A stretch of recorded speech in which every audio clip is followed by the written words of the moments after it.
اعوذ باللہ من الشیطان الرجیم بسم اللہ الرحمن الرحیم رب اشرح لی صدری ویسر لی امری واحلل عقدۃ من لسانی یفقہوا قولی۔ منتخب احادیث اکرام مسلم حسن اخلاق۔ حضرت ابو ذر رضی اللہ تعالی عنہ سے روایت ہے کہ رسول اللہ صلی اللہ علیہ وسلم نے ارشاد فرمایا، جب تم میں سے کسی کو غصہ آئے اور وہ کھڑا ہو تو اس کو چاہیے کہ بیٹھ جائے، اور اگر بیٹھنے سے غصہ چلا جائے تو ٹھیک ہے، ورنہ اس کو چاہیے کہ لیٹ جائے۔ ابو داؤد۔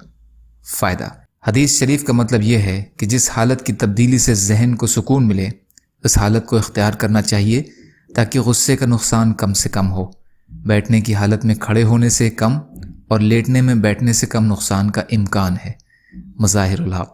حضرت ابن عباس رضی اللہ عنہ سے روایت ہے کہ نبی کریم صلی اللہ علیہ وسلم نے ارشاد فرمایا، لوگوں کو دین سکھاؤ اور خوشخبریاں سناؤ اور دشواریاں پیدا نہ کرو، اور جب تم میں سے کسی کو غصہ آئے تو اسے چاہیے کہ خاموشی اختیار کر لے۔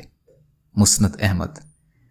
حضرت عطیہ رضی اللہ تعالی عنہ روایت کرتے ہیں کہ رسول اللہ صلی اللہ علیہ وسلم نے ارشاد فرمایا، غصہ شیطان کے اثر سے ہوتا ہے۔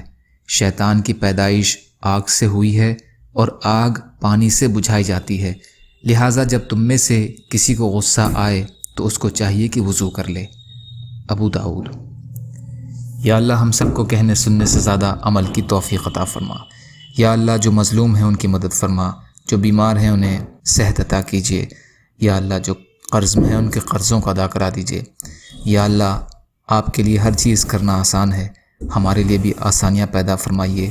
یا اللہ ہر خیر کی چیز میں برکت عطا فرمائیے، ہر شر کی چیز سے ہماری حفاظت فرمائیے۔ یا اللہ آپ جیسا بہتر سمجھیں ویسے ہم سب کی حفاظت فرمائیں۔ یا اللہ آپ جو بھی فیصلہ ہمارے لیے کیجیے اس کا انجام بہتر کر دیجیے، برحمتک یا ارحم الراحمین۔ لا الہ الا اللہ محمد رسول اللہ۔ السلام علیکم۔